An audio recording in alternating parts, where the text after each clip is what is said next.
Mapagpalang araw sa ating lahat. Ako ang inyong lingkod, Elijah Paul Jan Valdez, at welcome sa ating daily devotions. Ang ating verse for the day ay nasa Lucas chapter 6 verse 45. Sinasabi dito, ang mabuting tao ay naglalabas ng mabuti mula sa kanyang pusong sagana sa kabutihan, samantalang ang masamang tao naman ay naglalabas ng masama mula sa kanyang pusong tigib ng kasamaan, sapagkat kung ano ang nag-uumapaw sa puso ay siyang sinasabi ng labi. Paano tayo tinutulungan ng Diyos na pamahalaan ang ating mga bibig? Sa pamamagitan ng direktang pagpupunta sa pinagmulan, ito ay ang puso. Nasabi mo na ba na, hindi ko alam kung ano ang pumasok sa akin, hindi ako ganung uri ng tao. Pero ang totoo, hindi ito lalabas sa bibig mo kung wala muna sa puso mo. Sa madaling salita, hindi ang iyong bibig ang nagdudulot sa iyo ng problema. Ito ay yung puso. Ang mga bagay na nasa loob mo ay kung ano ang lumalabas. Ang sabi ng Biblia, kung ano man ang nasa puso mo ay siyang magpapasya kung ano ang sasabihin mo. Ang iyong mga salita ay nagpapakita ng kalagayan ng iyong puso.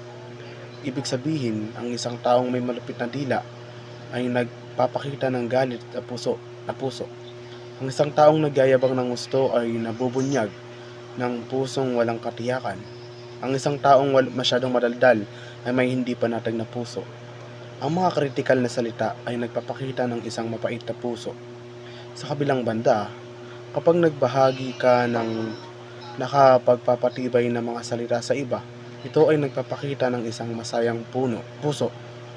Kapag nag-aalok ka ng malumanay na mga salita sa mga tao, kapag sila ay nalulungkot, pinapakita nito na mayroon kang mapagmahal na puso. Kung magsasabi ka ng mabait at nakakaaliw na mga salita sa mga tao, pinapakita nito na mayroon kang puso ng kapayapaan. Ang sinasabi mo ay nagpapakita kung ano ka sa loob. Ang kontaminasyon ay maaari lamang alisin sa pinagmulan. Kapag tinulungan ka ng Diyos na kontrolin ang iyong bibig, pinabago ka niya mula sa loob palabas. Nalubhasa ang Diyos sa mga transplant ng puso at handang baguhin ang sinumang lalapit sa Kanya, anuman ang nangyari sa kanilang buhay.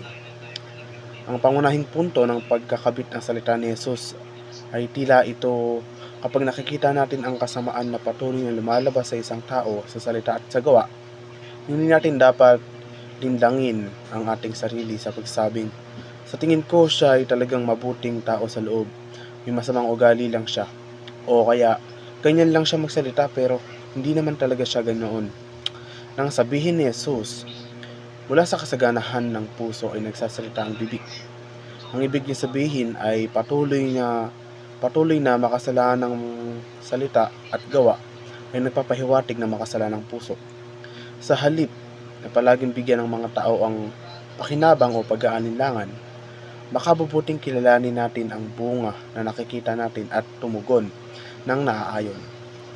Ang pagiging isang inspektor ay hindi nangangahulugan na itinuturing natin ang ating sarili na walang kasalanan. Nangangahulugan ito ng katotohanan tayo kung sino ang dapat pagkatiwalaan at kung kanino tayo pahihintulutan na magkaroon ng impluwensya sa atin at sa mga taong may pananagutan tayo. Muli, ako ang inyong lingkod, Elijah Paul Jan Valdez, at dito na nagtatapos ang aking daily devotions.